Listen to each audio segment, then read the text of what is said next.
Welcome madam. Yeah sir, thank you sir. Yeah, మనకి ఇప్పుడు ఈ సెషన్లో మనం ప్రైజ్ యాక్షన్లో బ్రేక్ ఫెయిల్ ఆర్ దీన్ని మనం ఫేక్ అవుట్ అని కూడా అంటాం. Okay sir.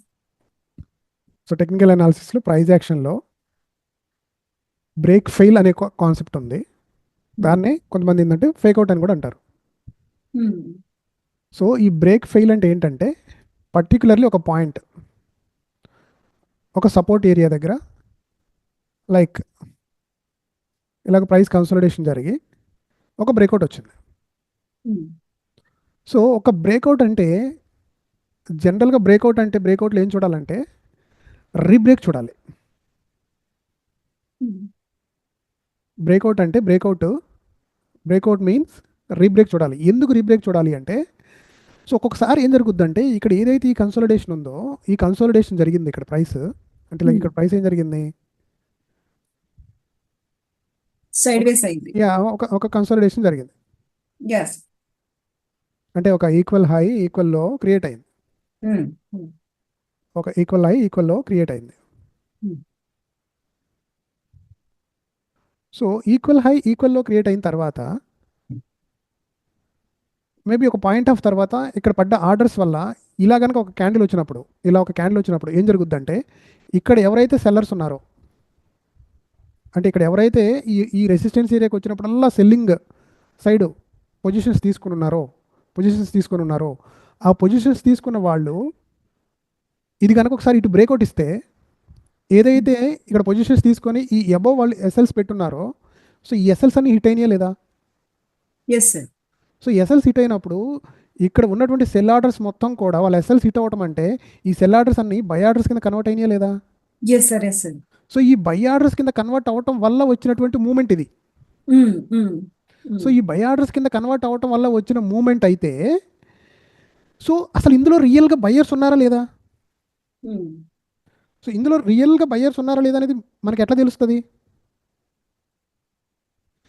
సో ఏదైతే ఈ సెల్లర్ ఆర్డర్స్ ట్రిగ్గర్ అవ్వటం వల్ల ఆ ఆర్డర్స్ అన్ని బై ఆర్డర్స్ కింద కన్వర్ట్ అవ్వటం వల్ల వచ్చినటువంటి మూమెంట్గా ఈ బ్రేక్అవుట్ కనుక వచ్చుంటే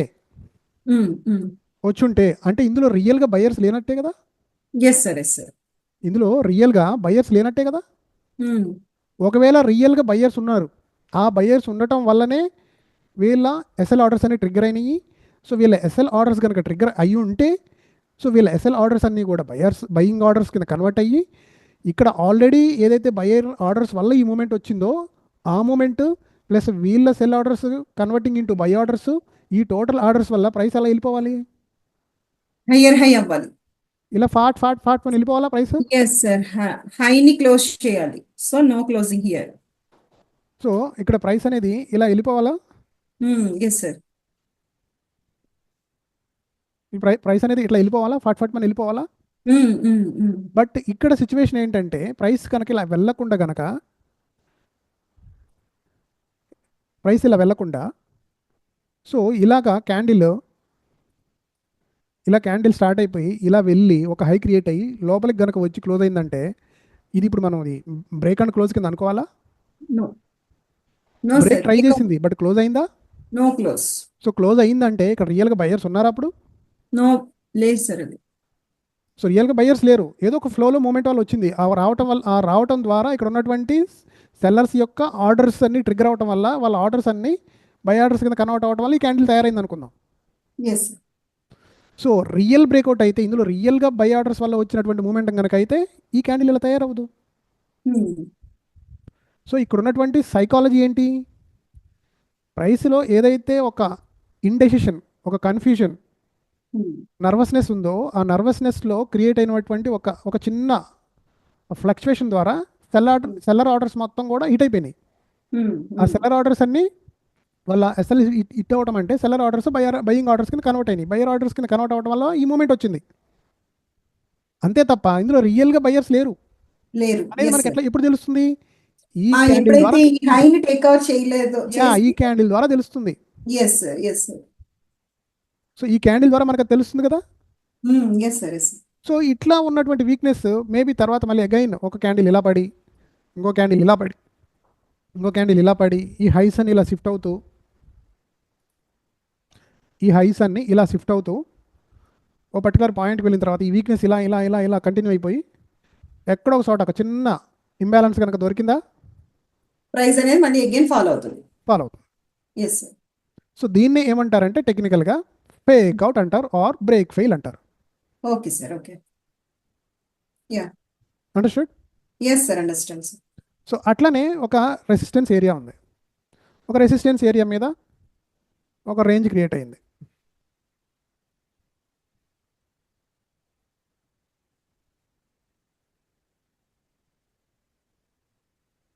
ఇలా ఒక రేంజ్ క్రియేట్ అయింది.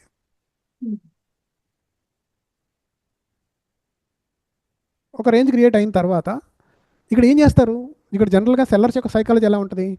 పైకి వస్తే సెల్లర్స్ కిందికి ట్రై చేస్తారు, కిందికి వస్తే బయర్స్ పైకి ట్రై చేస్తారు, పైకి వస్తే మళ్ళీ సెల్లర్స్ కిందికి ట్రై చేస్తారు, కిందికి వస్తే బయర్స్ పైకి ట్రై చేస్తారు, మళ్ళీ అగైన్ ప్రైస్ పైకి రాగానే సెల్లర్స్ కిందికి ట్రై చేస్తారు. సో అగైన్ ఇక్కడ బయ్యర్స్ కనుక మళ్ళీ కనుక ఇంట్రెస్ట్ చూపించకపోతే ఈ సెల్లింగ్ మూమెంట్ వల్ల మేబీ కొంచెం ఇలా ఫ్లక్చువేషన్ వచ్చేసి ఈ బై సైడ్ ఉన్నటువంటి ఆర్డర్స్ మొత్తం కూడా ఏదైతే వాళ్ళు ఇక్కడ ఎస్ఎల్ పెట్టుకున్నారో ఈ ఎస్ఎల్ అన్నీ హిట్ అవ్వటం అంటే బై సైడ్ ఉన్నటువంటి ఎస్ఎల్స్ హిట్ అవ్వటం అంటే ఈ బై సైడ్ ఆర్డర్స్ మొత్తం కూడా సెల్ ఆర్డర్స్ కింద కన్వర్ట్ అవుతాయి. సో ఈ బై సైడ్ ఉన్న ఆర్డర్స్ మొత్తం కూడా సెల్ ఆర్డర్స్ కింద కన్వర్ట్ అవ్వడం వల్ల ఇలాంటి ఒక క్యాండిల్ వచ్చింది అనుకోండి. సో ఇది మనం ఇనిషియల్గా ఏమనుకుంటాం? ఓకే, బ్రేక్అవుట్ అనుకుంటాం. ఇనిషియల్గా మనం దీన్ని బ్రేక్అవుట్ అనుకుంటాం.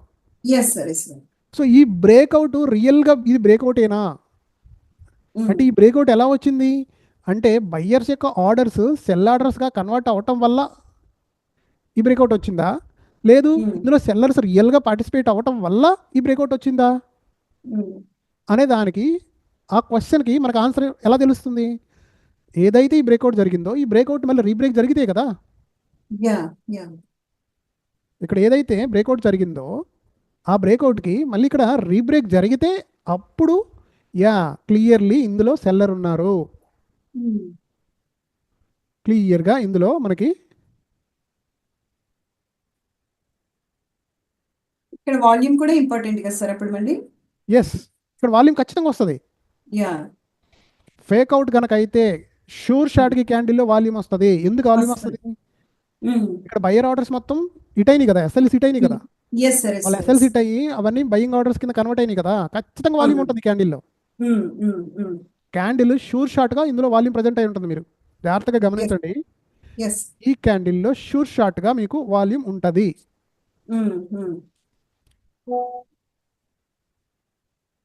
మీరు ఎక్కడైనా అబ్జర్వ్ చేయండి, ఇలాంటి ఫేక్అవుట్ వచ్చిన దగ్గర షూర్ షాట్ గా ఇక్కడ మీకు ఒక వాల్యూమ్ ఉంటుంది. బట్ ఈ వాల్యూమ్ అనేది సెల్లింగ్ వాల్యూమా లేదా బయర్స్ యొక్క ఎస్ఎల్స్ హిట్ అవ్వడం వల్ల పడ్డటువంటి ఆ బయర్ ఆర్డర్స్ అనేవి సెల్లింగ్ ఆర్డర్స్ కింద కన్వర్ట్ అవ్వడం వల్ల వచ్చిన క్యాండిల్ అనేది దాని యొక్క సబ్సిక్వెంట్ యాక్షన్ ద్వారానే మనకు తెలుస్తుంది. సో సబ్సిక్వెంట్ యాక్షన్లో ఏం జరుగుతుంది? దీనికి కంటిన్యూషన్గా మళ్ళీ ఒక హై క్యాండిల్ రీబ్రేక్ క్యాండిల్ పడాలి. ఈ రీబ్రేక్ క్యాండిల్ కనుక పడలేదో దిస్ ఈజ్ కాల్డ్ ఫేక్అవుట్. ఒక్కొక్కసారి ఏం జరుగుతుంది? ప్రైస్ ఇక్కడ ఆగుతుంది, కొంత ఇక్కడ ఆగుతుంది. అంటే ఇక్కడ ఏం జరుగుతుంది అంటే ఒక్కొక్కసారి ఓకే ఇది బ్రేక్అవుట్ వచ్చింది అంటే ఇక్కడ ఆర్డర్ సరిగా లేవు, ఒక్కోసారి ఇలా ఆగుతుంది. ఇలా ఆగి ఇక్కడికి వచ్చి సో ఇప్పుడు ఎడుగుడి అయింది కదా, బ్రేక్అవుట్ అయింది కదా. సో ఇప్పుడు సెల్లర్ మైండ్ సెట్ మార్చుకొని కనుక ఓకే ఎడుగుడి సెల్లర్ బ్రేక్అవుట్ అయింది కదా, సో దీన్ని పట్టుకొని మనం ముందుకు వెళ్ళిపోదాం అని ఇక్కడి నుంచి కనుక వాళ్ళు అందుకున్నారా, అలాంటప్పుడు కూడా మళ్ళీ ఇది స్ట్రాంగ్ అవ్వచ్చు. అంటే ఇక్కడ ఉన్న పొజిషన్స్ అన్నీ కూడా అంటే బై సైడ్ ఎవరైతే ఉన్నారో వాళ్ళ ఆర్డర్స్ అన్ని ఎస్ఎల్సి హిట్ అవ్వడం వల్ల సెల్ ఆర్డర్స్ అయిపోయాయో, సో ఇక్కడ బయ్యర్ లేరు. ఫస్ట్ ఆఫ్ ఆల్ ఇక్కడ బయ్యర్ లేరు, ఉన్నది ఎవరు? సెల్లర్. ఇక్కడ ఉన్నది ఎవరు? సెల్లర్. సో ఇప్పుడు ఈ బయ్యర్ కూడా ఓకే బ్రేక్అవుట్ వచ్చింది కదా అని చెప్పేసి ఈ బయ్యర్ కనుక సెల్లర్గా మారారనుకోండి, సో ఆల్రెడీ ఉన్న సెల్లరు అండ్ ఈ బయ్యర్ కూడా ఈ టర్న్ టు సెల్లర్ అయ్యారనుకోండి, అందరు కలిసి కనుక ఈ పాయింట్కి రాగానే మళ్ళీ సెల్లింగ్ కొట్టారనుకోండి, సో ఇక్కడ జరిగినటువంటి వీక్నెస్ ఏదైతే ఉందో ఈ వీక్నెస్ అనేది మళ్ళీ కూడా స్ట్రాంగ్ అవ్వచ్చు, యాక్షన్ అవ్వచ్చు అక్కడ. సో ఇక్కడ జరిగినటువంటి ఈ బ్రేక్అవుట్ క్యాండిల్ చాలా ఇంపార్టెంట్. దీని యొక్క Yes, sir. High and Focus. లో మార్క్ చేసుకొని ఇక్కడ ఏం జరుగుతుంది అనేది ఫోకస్ చేయాలి. Yes, sir. Focus is important. Yeah, ఇక్కడ ఫోకస్ చేసి ఫర్దర్గా యాక్షన్ ఎటు వస్తే అటు దూకాలి. సో ఇప్పుడు Yes. బిహైండ్ ఉన్నటువంటి లాజిక్ మీకు అర్థమైందా? దాని యొక్క సైకాలజీ, Yeah. మైండ్ సెట్ మీకు అర్థమైందా? Superly clear, sir. Yeah, so ఇప్పుడు మనం ఏం చేద్దాం అంటే చార్ట్లోకి వెళ్ళి కొన్ని సిచ్యువేషన్స్ అబ్జర్వ్ చేద్దాం. చూద్దాం. Okay. Okay. యా, ఇప్పుడు ఇదేంటంటే మనకి పర్టికులర్లీ బ్యాంక్ నిఫ్టీలో ఫస్ట్ 1 అవర్ క్యాండిల్లో ఇలాంటివి రెగ్యులర్గా జరుగుతూ ఉంటాయి. ఎందుకు రెగ్యులర్గా జరుగుతూ ఉంటాయి అంటే ఫస్ట్ క్యాండిల్ కనుక దీన్ని మనం ఐబీ క్యాండిల్ అంటారు. అంటే initial balance, first 1 hour candle initial balance candle అంటారు. సో ఇనీషియల్ బ్యాలెన్స్ క్యాండిల్ కనుక బ్రేక్అవుట్ జరిగితే దాదాపుగా ప్రైస్ అట్ సైడ్ మూమెంటం ఉండే అవకాశం ఎక్కువ ఉంటుంది. ఎందుకంటే బ్యాంక్ నిఫ్టీ అనేది ఇండెక్స్ బేస్ కాబట్టి ఇండెక్స్లో మనకి ఎఫ్&ఓలో సెల్లర్స్ ఉంటారు. ఆ సెల్లర్స్ అనేవాళ్ళు ఈ బ్రేక్అవుట్ గనక వీక్గా గనక బ్రేక్అవుట్ జరిగితే దీన్ని అడ్వాంటేజ్గా తీసుకొని వాళ్ళు పొజిషన్స్ బిల్డ్ చేస్తారు. ఓకే, ఇక్కడ చూడండి. ఎస్. సో ఇప్పుడు ఒక డే స్టార్టింగ్లో బిగ్ లాంగ్ గ్రీన్ క్యాండిల్ పడింది, మూమెంటం క్యాండిల్ పడింది. నెక్స్ట్ క్యాండిల్ ఇమీడియట్గా ఈ హైని టేక్అవుట్ చేసిందా? నో. అంటే ఏదో అవనట్టుగా కనిపిస్తుంది మనకి. Yes, yes. పోనీ అయ్యింది అనుకుందాం, సరే ఏదో వీక్నెస్ ఉంది అనుకుందాం. పోనీ ఆ నెక్స్ట్ క్యాండిల్ అన్నా నో అవలేదు సార్, అది వీక్నెస్. ఇక్కడ ఉన్నటువంటి వీక్నెస్ని పోనీ ఆ నెక్స్ట్ క్యాండిల్ అన్నా ఇక్కడ ఉన్నటువంటి వీక్నెస్ ఏమైనా కవర్ చేసి స్ట్రాంగ్గా క్లోజ్ అయిందా? నో, క్లోజ్ అవ్వలేదు. సో ఈ క్యాండిల్లో ఆన్సర్ రాలేదు, ఆ నెక్స్ట్ క్యాండిల్లో కూడా ఆన్సర్ రాలేదు. ఏం చేస్తారు ఇక సెల్లర్స్? ఏం చేస్తారు? దీన్ని బేస్గా తీసుకొని దీన్ని అబోవ్ మొత్తం సెల్లింగ్ చేసి కూర్చుంటారు. అర్థమైందా మీకు? Yes sir, understand. Yeah, so same situation ఇక్కడ చూడండి. ఓపెనింగ్లో ఐబీ క్యాండిల్ రేంజ్ ఇది, so IB candle range next candle దీన్ని బ్రేక్అవుట్ ట్రై చేసింది. సో బ్రేక్అవుట్ ట్రై చేసింది, క్లోజ్ ఇచ్చిందా? నో, ఇవ్వలేదు. No close. ఇప్పుడు దీన్ని సెల్లర్స్ ఎలా అడ్వాంటేజ్ తీసుకుంటారు? ఈ హై ఏదైతే ఉందో దీని అబోవ్ మొత్తం సెల్లింగ్ చేసి కూర్చుంటారు. ఎస్ సార్, అబోవ్ ఎస్ఎల్ పెట్టేసి కింద సెల్లింగ్ చేసి కూర్చుంటారు వాళ్ళు. నో సెల్ చేస్తారు. అంటే పైకి వెళ్తే మనం సి బై చేస్తాం కదా, సో పైకి వెళ్ళదంటే వాళ్ళు ఏం చేయాలి? సి సెల్ చేస్తారు. పైకి వెళ్ళదన్న ఉద్దేశంతో సి సెల్ చేసి కూర్చుంటారు, అబోవ్ ఎస్ఎల్ పెడతారు. దీని అబోవ్ కొంచెం బఫర్ పెట్టేసుకుని ఎస్ఎల్ పెట్టేసుకుని కూర్చుంటారు. Yes sir, yes sir. Price పైకి వెళ్తే వాళ్ళకి నెక్స్ట్ ఏం జరిగింది? 1 2 3 4 ఆల్మోస్ట్ 5 క్యాండిల్స్, పెద్దగా వాళ్ళకి నష్టం అయితే ఏం జరగలేదు. ఇట్లాగా సెల్లర్స్ దీన్ని అడ్వాంటేజ్గా తీసుకొని పొజిషన్స్ బిల్డ్ చేస్తారు. అర్థమైందా మీకు? Yes sir, understand. సో అట్లనే ఇక్కడ చూడండి, ఇక్కడ ఒక సిచ్యువేషన్ ఉంది. ఏంటి? వైట్ ఆపోజిట్లో ఇక్కడ ఒక నెక్ ఉంది. ఈ నెక్ మీద ఒక రెడ్ గ్రీన్ ట్వీజర్స్ వచ్చి బ్రేక్ అయింది. బ్రేక్ అయిన తర్వాత ఇది మళ్ళీ రీబ్రేక్ జరిగిందా? సో రీబ్రేక్ జరిగిందా? ఈ హై అనేది మళ్ళీ ఇలా షిఫ్ట్ అవుతూ వెళ్ళింది కదా, ప్రైస్ అనేది ఫాల్ అయిందా? సో ఇలా వీక్నెస్ కనుక ఉంటే ప్రైస్ అనేది మనకు పైకి వెళ్ళదు, మళ్ళీ పడిపోద్ది. చూసారా? బ్రేక్అవుట్కి రీబ్రేక్ కనుక జరగకపోతే ఉండేటువంటి ఇంప్లికేషన్ మీకు అర్థమవుతుందా? Yes sir, understand sir, clearly.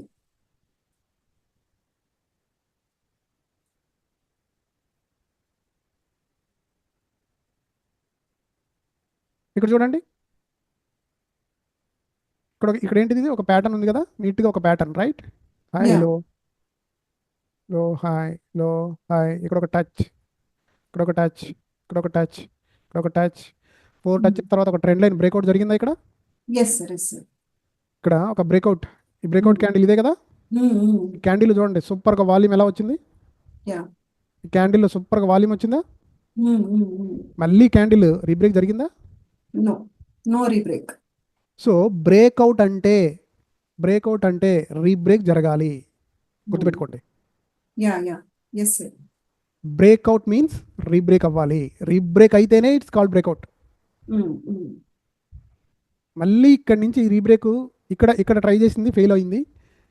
ఇంకొకసారి వచ్చింది, మళ్ళీ ట్రై చేసింది, మళ్ళీ ఫెయిల్ అయింది. ఇక అంతే సంగతి చూడండి, ప్రైస్ మళ్ళీ కోలుకున్నదే లేదు. Yes sir. So this is the importance of fake out or break fail. Understood madam? Yeah sir, clearly understand. Okay madam. Thank you sir.